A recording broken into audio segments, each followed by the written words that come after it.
Well, I'm taking a break because my broski Caleb left me to figure out plumbing on my own, and it sucks. So anyways, I wanted to talk about Ephesians 4. My oldest daughter, Nora, she gave a lesson yesterday on Ephesians 4, and reason why she gave that lesson is to clarify the mess that this world is in, due to the words of the Apostle Paul.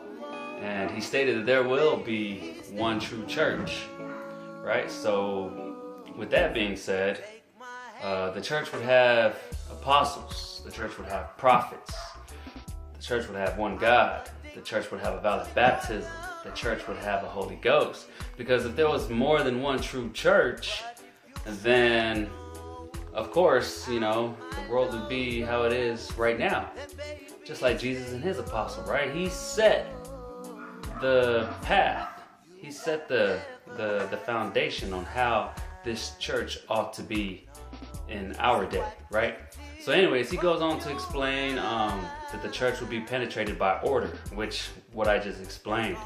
And in verse 14, he explains why we need apostles, why we need a prophet, and whatever else there is in the gospel of Jesus Christ, so that we may mature in the gospel instead of getting tossed to and fro. You feel what I'm saying? So, finally, after this maturity in the gospel, ye ought to be born again. And what that means to me, which is very significant with Christ and his apostles when he called them friends instead of servants, right? Because in the beginning, you're serving, you're fellowshipping, right? In the church, you're calling, right? Everything you do in the church is what you're doing. You're a servant. Then he calls them the friends. You know what I'm saying? He says, ye are my friends because ye are my friends. Anyways, because they have waxed strong. When he was talking to the apostles, he said, because you have waxed strong in the gospel. It's interesting, is it?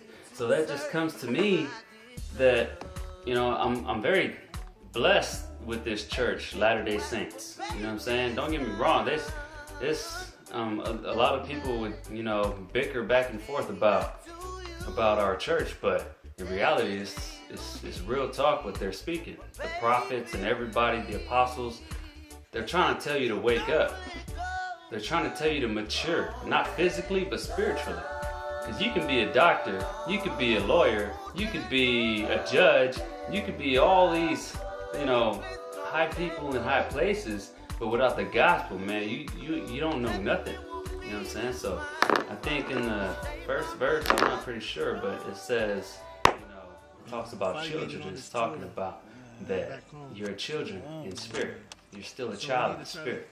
Get to this meeting and find out what they're talking about this contract. So yeah, it's pretty much me saying, when you mature spirituality, what the prophet talks about, what the apostles talks about, you really don't need the church, but the church needs you. But then we got to be careful with these words that I'm throwing around, because I'm talking about it like it's common to me. And guess what? It is common to me. And the word church is not a building, right? The word church in Hebrew is actually when people come together, whether it's two persons, three or more, or however, or a whole bunch of people just in one spot outside on the field or inside of a building, right? Church is those who come together to speak of Christ, right?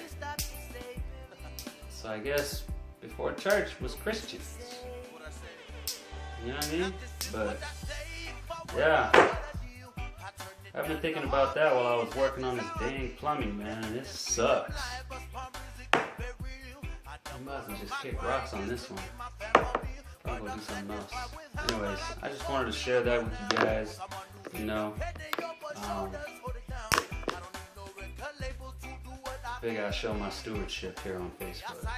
So, yeah, if you guys have any questions, go ahead and put it down in the comment box, and I'll shoot another video for whatever it is that you're concerned about. Alright? Love.